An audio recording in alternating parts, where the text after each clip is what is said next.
Buenas noches amigos de YouTube, disculpen todo este tiempo de no estar subiendo vídeos, pero si en verdad quieren que siga subiendo las historias de terror, espero que este video llegue a 40 likes y seguiré subiendo vídeos. Bueno, esta vez les traigo 3 historias de terror, espero y les guste, denle manita arriba. Bueno, comencemos. La enfermera. Tendría unos 21 años cuando me embaracé.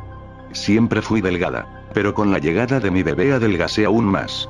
No comía bien y evitaba comer muchas cosas, lo que me llevó a presentar un cuadro anémico que deterioró mi salud y puso en riesgo la vida de mi bebé. Me enfermaba seguido y me subía mucho la presión, que me condujo a tener un embarazo de alto riesgo. Aunado a eso no dejaba de trabajar, y era común que me incapacitara por estar internada, atendiendo mi presión y mi anemia, la cual no mejoraba a pesar de los medicamentos. El punto crítico llegó cuando apenas tenía 4 meses de embarazo, pesaba 48 kilos y mi salud estaba por los suelos, tenía el riesgo de perder al bebé y fui internada de emergencia en una clínica del IMSS en Tlalnepantla. Me hicieron muchos estudios para determinar las causas de mis males, pero más aún ver cómo estaba la criatura. Necesitaba transfusiones y muchos cuidados. Los doctores no me dieron muchas esperanzas, y me dijeron que por mi mala alimentación mi anemia estaba muy avanzada y era muy probable que el feto no se hubiera desarrollado bien y que quizás se perdería el producto. Eso me enojó. Me entristeció de sobremanera la idea de pensar que por mi culpa el niño no se lograría. Odiaba la idea de que los doctores se refirieran a mi bebé como un producto, y para coronar su falta de humanidad, me dijeron que era joven y que a pesar de todo podría tener otro bebé si me cuidaba. Eso me derrumbó y lloré desconsoladamente por no sé cuánto tiempo. Como nadie se quedaba conmigo a cuidarme durante ese penoso periodo, me sentía infelizmente sola. Mi habitación era un pequeño cuarto, donde había un par de camas casi en hacinamiento, estaba yo sola ahí, no había más pacientes y parecía que a nadie le importaba mi pesar. Supongo que así era la vida del hospital. El ambiente claustrofóbico y la abrumadora soledad en la que estaba me hizo tirarme en la cama a llorar y frotar mi vientre como deseando que el bebé no muriera. Así pasó la tarde y al caer la noche las luces de las habitaciones comenzaron a apagarse, quedándome casi a obscuras y con mucho frío ya que la manta dura que tenía para taparme no calentaba nada. Solo iluminaba tenuemente la luz del pasillo que provenía de la estación de enfermeras y que se reflejaba en el ventanal translúcido de la habitación. Estaba rodeada por la obscuridad, con frío y con algo de sed.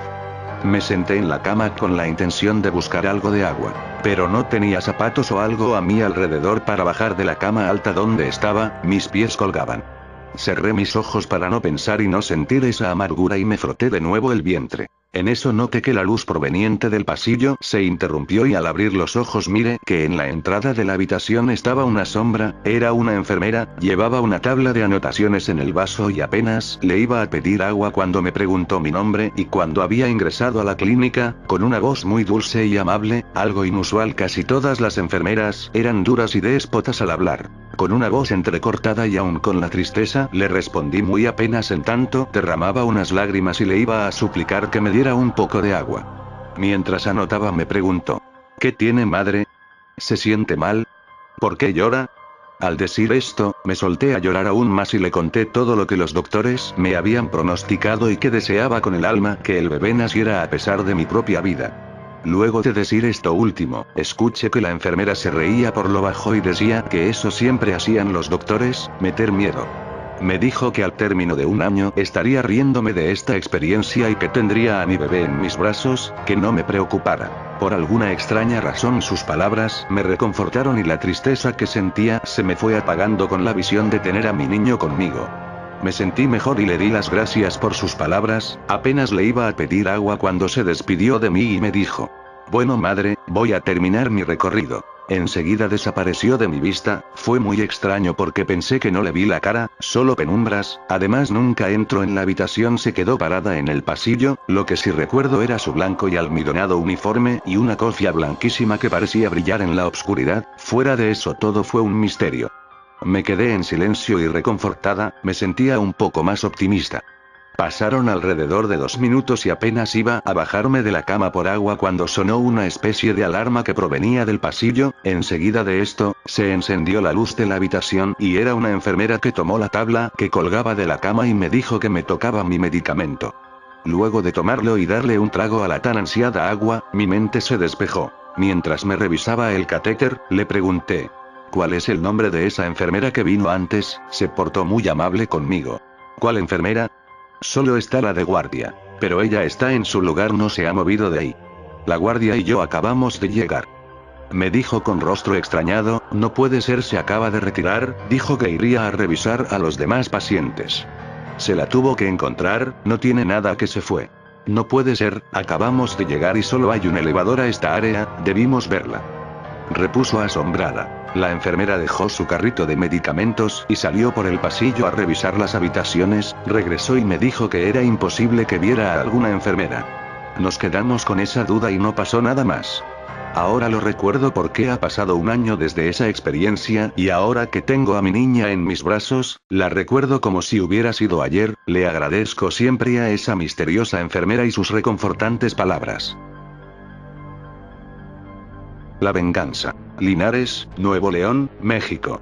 Era una mañana soleada y doña Berta Elizalde preparaba el desayuno para su esposo don Marcelo Elizalde.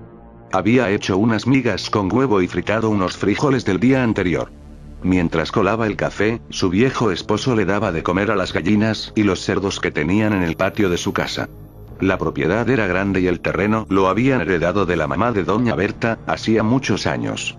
Vivían solos, sus hijos habían muerto meses atrás al ser levantados y asesinados por el crimen organizado, muy a su pesar sabían que sus hijos habían andado en malos pasos y su cruel destino fue producto de sus malas decisiones. La casa, sus animales y los recuerdos que colgaban de las paredes era todo lo que les quedaba.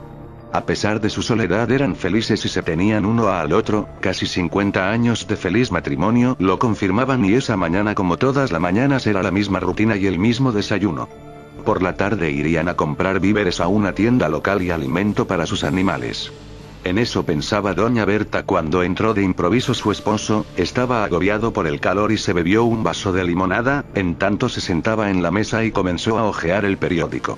La señora le sirvió el café y mientras le colocaba el azúcar, el señor se acordó que no había alimentado a Chelelo, un viejo pitbull que había sido de su hijo y le tenía mucho aprecio. Doña Berta le terminó de servir las migas y los frijoles, indicándole que ella lo haría, así que tomó la comida del perro y salió a un cobertizo donde estaba la casita del can.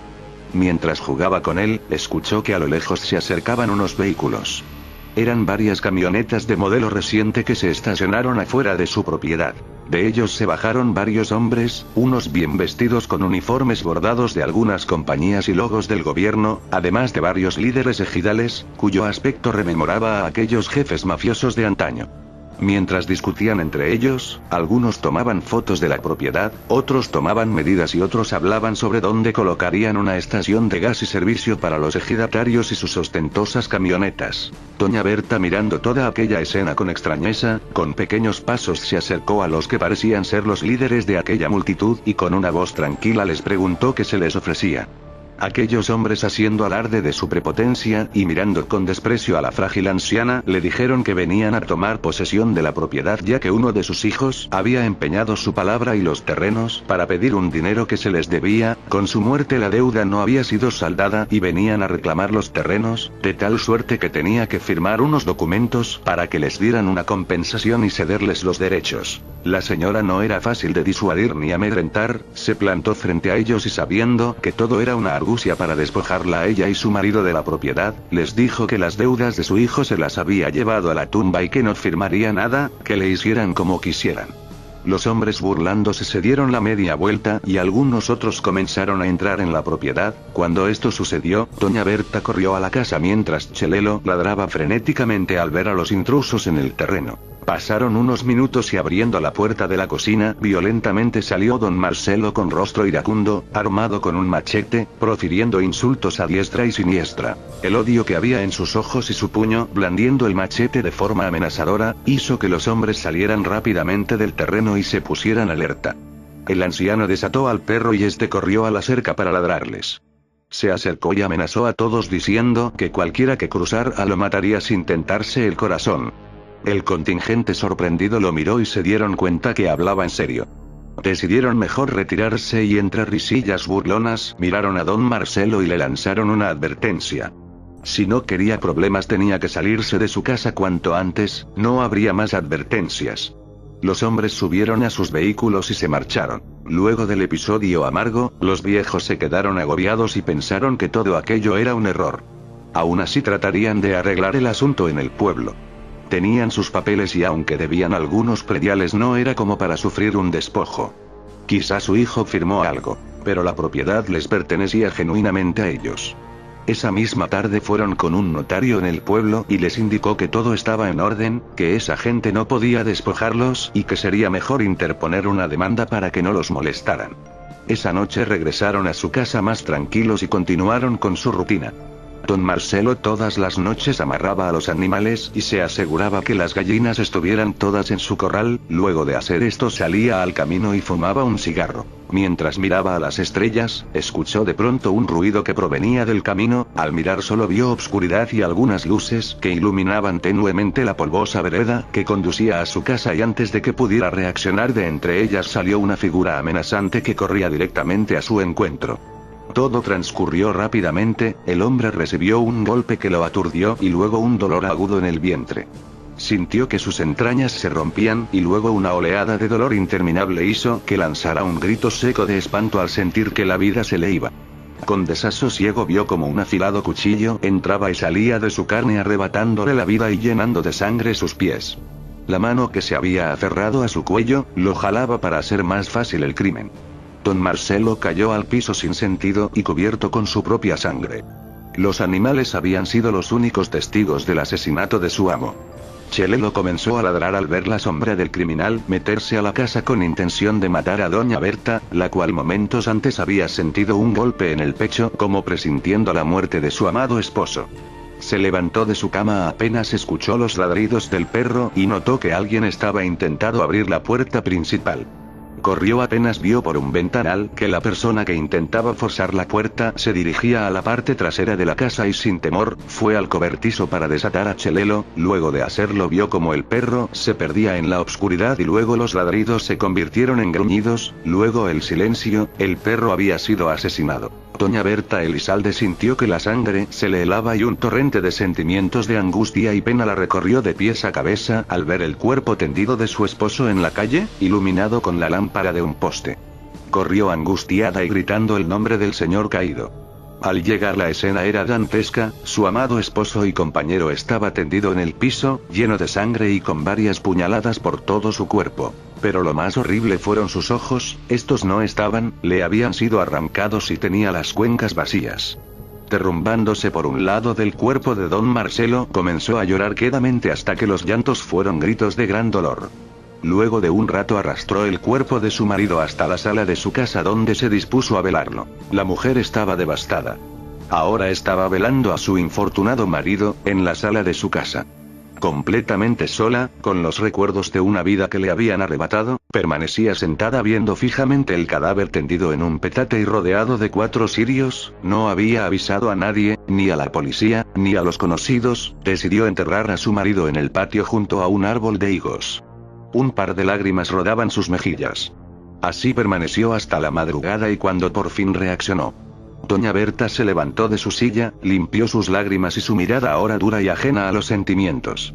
Arrastró el cuerpo hasta el árbol y empezó a cavar un agujero con sus pocas fuerzas. Cuando por fin cavó lo suficiente, echó los restos de don Marcelo y lo enterró. Se dirigió a su cuarto y abrió un gran baúl antiguo que había sido de su madre, donde guardaba aún más recuerdos y cosas de valor. Sacó una caja de madera de caoba cerrada con un gran candado. Al abrirla, dentro había unos objetos raros y siniestros. Eran pequeños y amarillentos huesos, pedazos de cirio negro, una daga flamígera con la hoja hecha de marfil y un libro negro forrado en piel de animal. El libro contenía un sinnúmero de hechizos, grabados antiguos y sellos demoníacos. Era el manual de una bruja. Su mamá lo había sido, le había pertenecido a ella. La mamá de la señora Berta había sido una bruja muy poderosa que había llegado a México y a la región como refugiada de tierras lejanas en Europa del Este, trayendo consigo sus tradiciones y costumbres, pero además sus creencias y prácticas en la brujería. Al morir le heredó el libro y algunos conocimientos a doña Berta, que lejos de practicar con esas artes obscuras, se limitaba a saber de los peligros que implicaban, además de no querer consumir su vida como lo había hecho con su madre. El precio del conocimiento y el poder era alto, y ahora ya no tenía nada que perder. En su mente solo cabía un pensamiento: vengar la muerte de su esposo. Tomó los cirios que habían iluminado el ataúd de don Marcelo y dibujó sobre el piso un círculo con símbolos antiguos, se desnudó y entró en él, recitando unos llamamientos en lenguas extrañas que resonaron en la habitación, cuyo ambiente se tornó oscuro y sofocante. El conjuro no era algo simple, era una práctica de alta magia cuya finalidad era invocar al mismo Satanás y poseyera el cuerpo de la persona que estuviera dentro del círculo, para pedirle cualquier cosa a cambio del alma. Cuenta la leyenda que la anciana tuvo éxito y que frente a ella, en medio de una humareda pestilente, se le apareció el señor de las tinieblas preguntándole qué deseaba. A lo que doña Berta solo respondió: quiero que mueran los que mataron a mi esposo. Días después las autoridades llegaron a la casa de don Marcelo y doña Berta por una denuncia anónima. Apenas llegaron y se dieron cuenta que el lugar estaba totalmente desierto. La casa permanecía abierta y al fondo había un vehículo quemado que aún humeaba. Al acercarse se percataron que los restos eran de una camioneta lujosa de reciente modelo, y al asomarse hicieron un macabro hallazgo: en la parte trasera estaban atados de pies y manos los cuerpos de 5 personas apiladas una sobre otra, estaban desnudas y presentaban huellas de tortura. Pero lo más inquietante fue que a todas les habían extraído los ojos de forma violenta, arrancados de sus cuencas. Al revisar por la propiedad hallaron la tumba de don Marcelo, el cual estaba semienterrado con algunos dedos saliendo de la tierra. Al acercarse a la entrada de la casa, vieron que la puerta estaba entreabierta y luego de gritar, decidieron entrar para investigar. Fue una sorpresa hallar a doña Berta Elizondo sentada en una mecedora, estaba tranquila y sonreía levemente mirando fijamente a los agentes, los cuales se alertaron al ver que la anciana estaba cubierta de sangre. En su mano empuñaba el machete que había sido de don Marcelo y que estaba apoyado de punta en el piso, un pequeño charco de sangre lo rodeaba. Pero quizá lo más horroroso era el collar de ojos que colgaba de su cuello. Eran 10 órganos que estaban entrelazados con mecate y que servían de collar para la anciana. Esta sonreía tranquilamente y en unos instantes antes de que los agentes pudieran preguntar algo, cerró sus ojos y murió. Su corazón se detuvo dejando con muchas dudas a las personas que estaban en el lugar. Con el tiempo y las investigaciones, determinaron lo que había sucedido en aquella propiedad. Todo era increíble y horroroso. Habían quedado muchas preguntas las cuales no tuvieron una respuesta convincente. Se estableció que todo había sido producto de un ajuste de cuentas del crimen organizado. Luego de la muerte de los ancianos el Estado reclamó la propiedad y se formó la leyenda, que cierta o no, no deja de ser inquietante.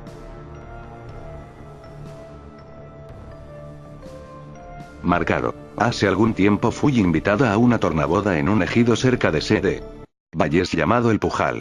Al ser una fiesta de rancho, los invitados abarrotaban el lugar en medio de música y algarabía por celebrar la felicidad de la pareja de recién casados. El baile, la comida y la cerveza corrió a raudales durante el primer día de celebraciones. Desde muy temprano empezaron a llegar gentes en caballos, camionetas o a pie para felicitar a la pareja. En tanto empezaba la música de conjuntos de las cercanías que amenizaban la comida, que era principalmente barbacoa y carnitas. Decenas de cartones de cerveza perfectamente acomodados en un techado sobrepuesto para albergar el servicio de bebida había sido colocado para tal fin, por lo que un par de hombres pusieron a enfriar en grandes hieleras las cervezas que acompañarían la comida. Poco a poco los invitados empezaron a tomar y cuando cayó la noche aquello era una romería. Como era habitual, surgían rencillas entre algunos invitados por viejos rencores y aunado a los efectos de las cervezas, de pronto surgían para causar el caos en la fiesta, que era controlado por otros invitados. En realidad no pasaba a mayores. Sería de madrugada cuando me sentía algo cansada, la música de sonido seguía y muchos ya se habían retirado, solo quedaban familiares y conocidos, los cuales seguían tomando sin parar al calor de la plática y música de cantina que sonaba en un par de bocinas desvencijadas, pero con buen sonido. Dejé todo eso y me fui a acostar. En tanto, seguían las risotadas y la música estruendosa en el patio.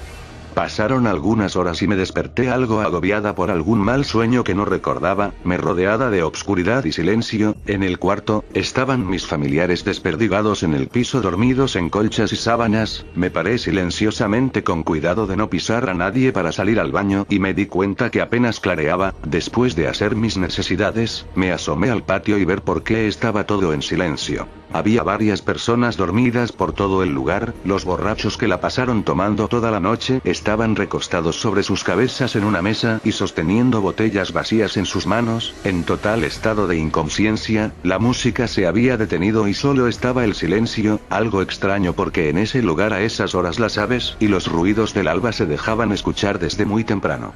Sin mediar más me regresé a dormir y esperar a que todos despertaran para seguir con la fiesta y almorzar algo delicioso. En eso pensaba cuando escuché algo detrás de mí, era como una risilla que surgía de entre el silencio. Al voltear y ver de dónde provenía ese ruido no vi nada y de nueva cuenta lo volví a escuchar, era una risa chillona algo inquietante que me puso en alerta. Mi corazón dio un tumbo de pronto y sentí que la sangre se me helaba al tiempo que mi razonamiento hizo que sintiera un pánico horrible que me hizo temblar.